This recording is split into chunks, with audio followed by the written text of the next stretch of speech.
On to the show. Mike Leigh is an English writer and filmmaker who has been making films that open windows into the full spectrum of humanity for over 50 years.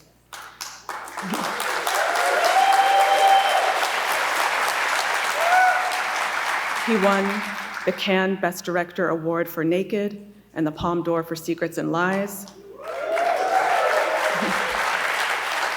His other features include All or Nothing, Vera Drake, Happy Go Lucky at TIFF 2008, Another Year, TIFF 2010, Mr. Turner at TIFF 2014, and Peterloo, TIFF 2018.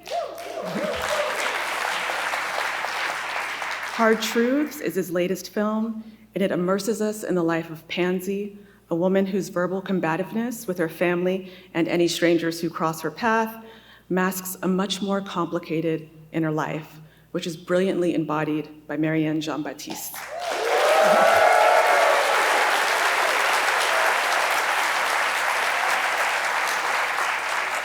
Smart, devastating, and very often funny, Hard Truths is another testament to Mike Leigh's eminently compassionate view of human nature and all of our flawed glory.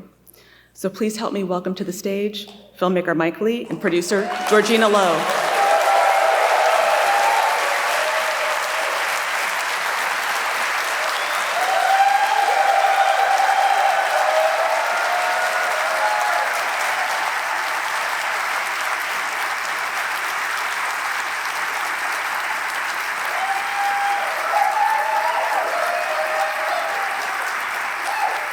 Thank you. Thank you. It's always a real delight to be at TIFF, and we're getting a great buzz about our new film. And this tonight is the very first time the film has ever been shown in public. It's its world premiere.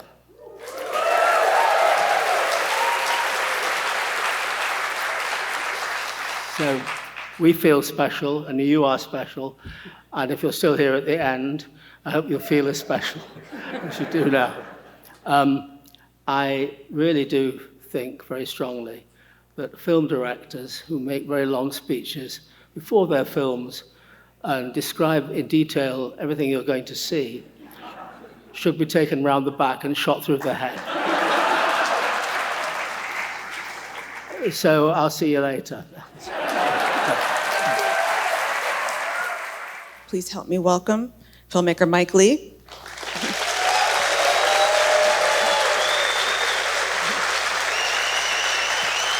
Marianne Jean-Baptiste.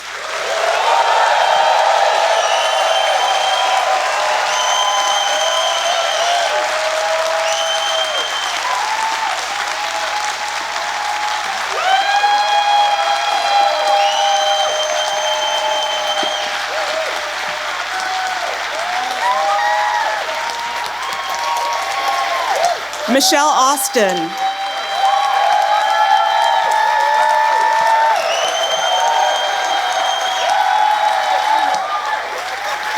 David Weber.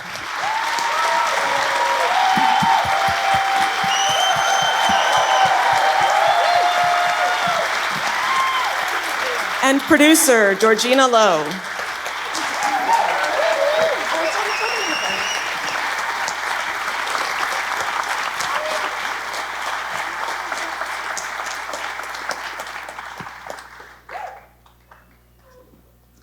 Well,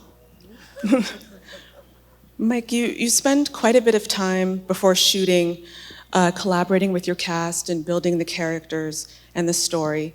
But can you talk a little bit about where the initial idea for this story came from and whether you knew you wanted Marianne to be the lead? Yes, I did. And she is. Well, it's, you know, as you say, we, as with all my films, we spent quite a long time bringing the world of the film into existence, the world of his characters and their relationships and all the rest of it, before we then embarked on the journey of making the film up as we went along, which is what we do. So it's hard to say where the idea came from, except that obviously I had an intention to make what in principle is what you've seen in its spirit and in the kind of exploration of this particular corner of society, you know. That's really all I can say about it. Marianne, we see Pansy rant to and about people, and even her family who kind of cower under her critical gaze. And some of the rants were quite imaginative. Were all of them wholly improvised? And was it difficult kind of at the end of the day to get out of that kind of judgmental space? Yeah, proceed. I just want to say, this is technical just so that everybody understands, that nothing that you've just seen on screen is improvised. Nothing is being improvised. Everything that you've just seen has been very precisely scripted through rehearsal, starting with improvising. So I just wanted to precede that to your answer. Okay. Yeah. What was the question again? Well, the second half of the question was it difficult for you at the end of the day to kind of leave some of that behind, you know, when you're in that judgmental headspace? Yeah, to a certain extent. I think what's interesting to know is that I have a sense of humor, but Pansy doesn't. So, you know, oh gosh, the stuff coming from her was said completely seriously, but obviously I could tell that it was extremely funny. Yes, I sometimes went back to where I was staying in London and observed the world as Pansy would, but it was kind of more from a research kind of place.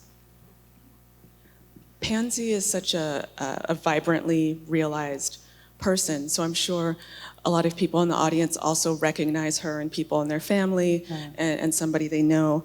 But something about her felt very particular to me about the ways that women are expected to show up in particularly diasporic and immigrant families. And I wonder if you can talk about why you think Pansy and her sister, Chantel, who we see as very warm and patient, have such a different way of responding to challenges and to their own families.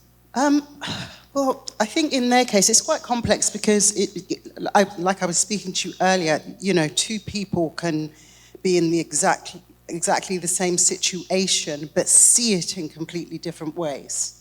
You know, that's why we get, oh, mum liked you more than she liked me, or, you know, that person insulted me, and the other person will go, well, actually, no, they were just sort of asking you how you were, but you just took it in that way.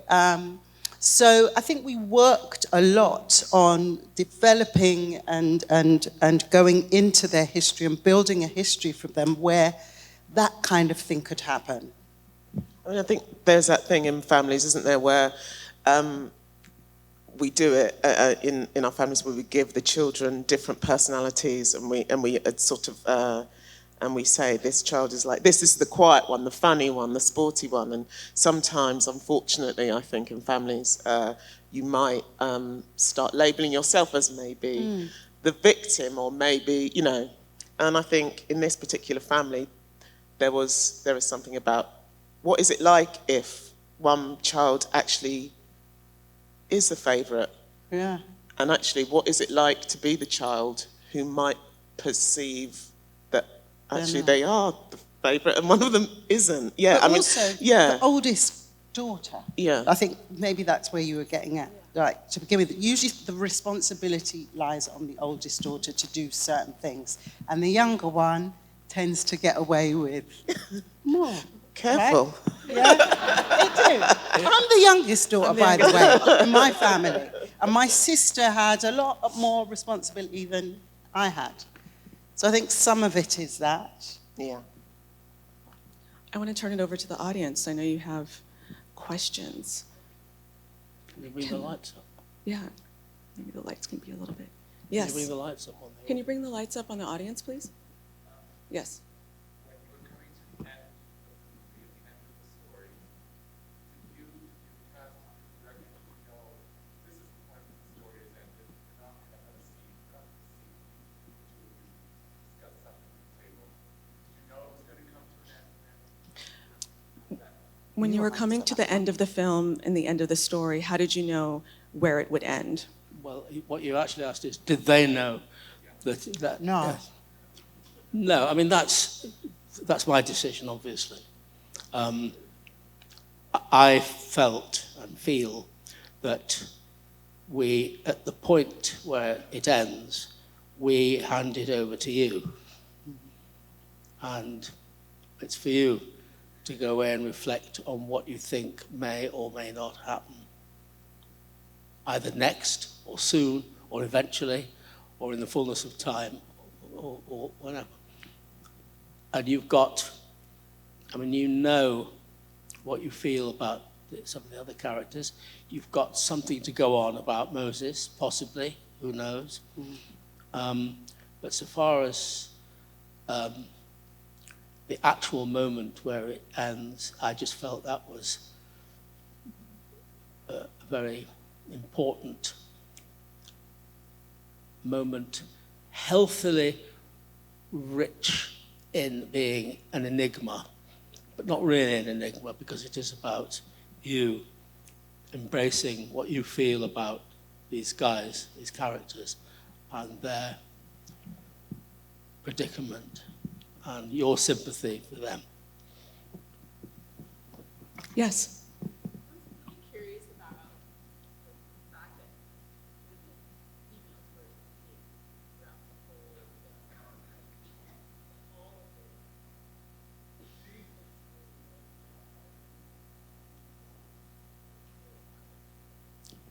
it. So the question is, I was really curious about the fact that everything was led by women in the film, all the movements, and I'm wondering if that was deliberate. It is entirely different. It's, I don't know how it would happen if it weren't deliberate, frankly, with all due respect to your question. And maybe your question is, maybe you're not really asking the question you're asking.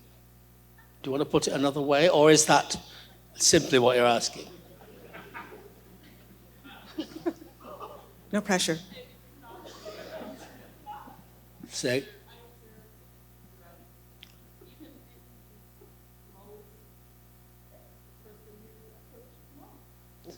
Can you repeat that? Oh, even in the scene where Moses is being approached by a woman and kind of taking the lead to bring him out of the shell. So more of an observation, right? Okay, thank you. Ah. Yes, right there. I'm wondering about Kirby and his silence, and the weight of his silence, as the previous reference about so much of the dialogue is carried by the women, the salon with the women, the absence of the salon where the teacher is being done, it was a female-driven cast, audience. Yeah. The weight of Kirby was so, again, said diaspora, but I'm going to go straight to black. I feel like black people know the weight of that black male silence and how much it was carried. So I wanted to speak as an actor about how there was so much emotion in your face, and by the time the tears were coming, and the fear of you falling, and actually, I thought it was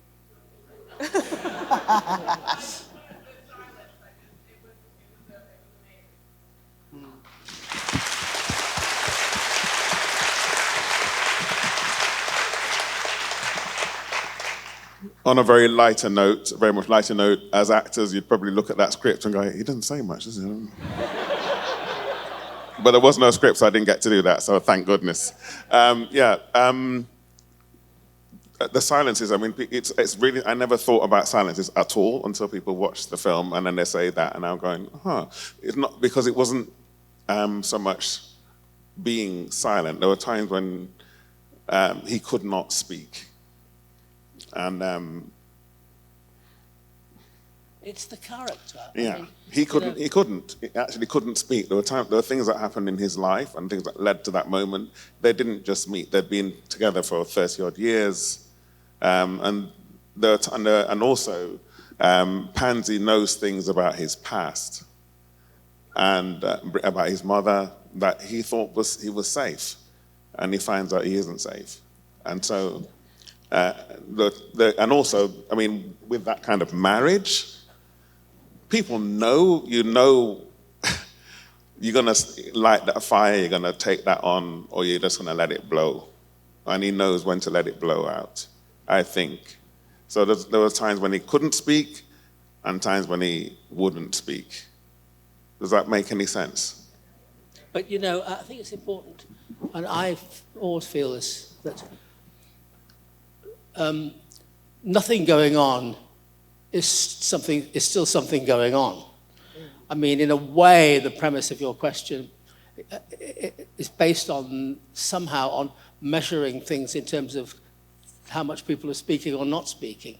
But as you've just said, as David's just said, I mean, the fact that he's not, that as a function of how he is and what's going on and his condition and the emotional things that are happening, he isn't speaking, doesn't mean that it's not all totally going on. And we don't, I mean, I think you've said this actually, we never thought about, oh, he's not speaking here, because it's all going on. And the fact that, you know, and when she's going on and on and on, you think, well, that's what's going on, you know. It's about making characters that are real, like we all are, at least we are.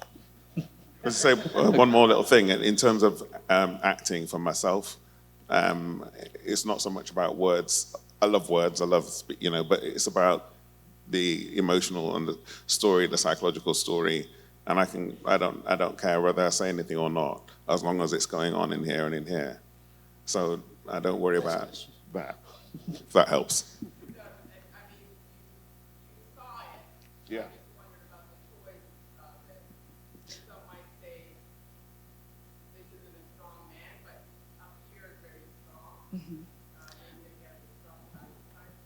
Great question, thank you. Yes, in the back. I just wanted to ask about kind of how you avoided the stereotype of the angry black woman and managed to ground the character in a personal history of grief still. And it's kind of difficult for you to go around, but I feel like So the question was, how did you avoid the stereotype of the angry black woman by grounding it in very specific individual characteristics? Yeah, I think it's just about that, making sure that the character is well-rounded and really well thought out. Do you know what I mean? I don't even think it actually occurred to me that it would be perceived that way, you know? It was just sort of grounding her and finding all the things that affected this woman to make her the way that she is now. In a way, the answer to your question is exactly what I've just said to the previous. You know, it's about making characters who are real and three-dimensional and multifaceted. And thus, we're not dealing in stereotypes, we're not dealing in caricature, we're not dealing in superficialities. We're doing something which is grounded and rounded. And in a way, that really is the answer to your question. I mean, having said that, obviously, on a completely different level, as far as I'm concerned with this film, I certainly wanted to make a film which resisted completely and rejected all kinds of stereotype ways of depicting black folk in movies. And saying, well, actually, these are people, you know, and let's look at them in that three-dimensional way and not deal in any of those stereotype tropes that many films do, particularly when looking at black people. We have time for one final question.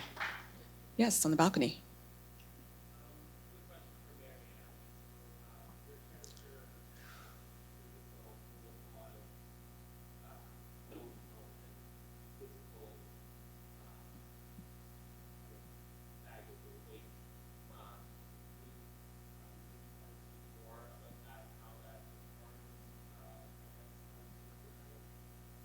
So it informs what, sorry? How it informs?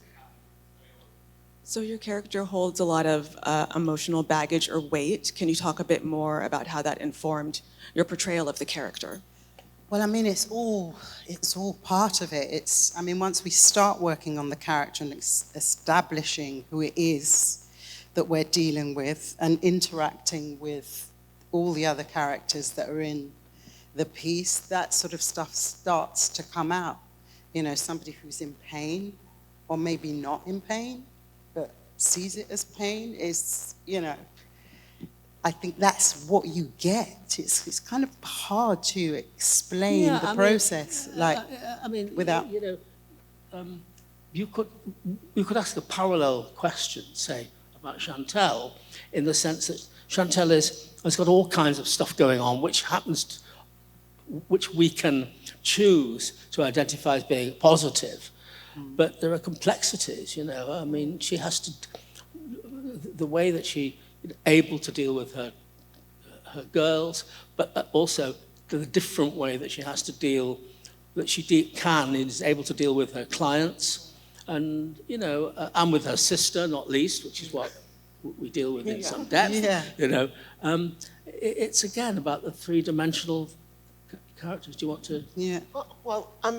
Well, yeah. I mean, what I hope about Chantal is there's a part of her, I mean, it's not just about this, but I think there are those women out there, especially those women in hairdressers, who are sort of a bit of everything. They're sort of family to all of those 200 clients that come in, and they have a real capacity for warmth and understanding, and sometimes, and I did spend a lot of time in hairdressers, and I do anyway, and I think it was really important to, and the people that, you know, the character was based on, it was really important to show those positive, warm, and without it being another trope about sort of like, lovely, cuddly ladies, you know, but it's about those really supportive people who stroke our heads and listen to us and are our friends and are sometimes stroking our heads and cutting our hair for years and sort of have an understanding of like people. But also she has this complicated relationship with her sister who she does really love, but doesn't really understand, can't really get, you know. It's a stunning and an empathetic work, and we're so honored that you brought it to Toronto to share with our audiences. Thank you so much. Thank you.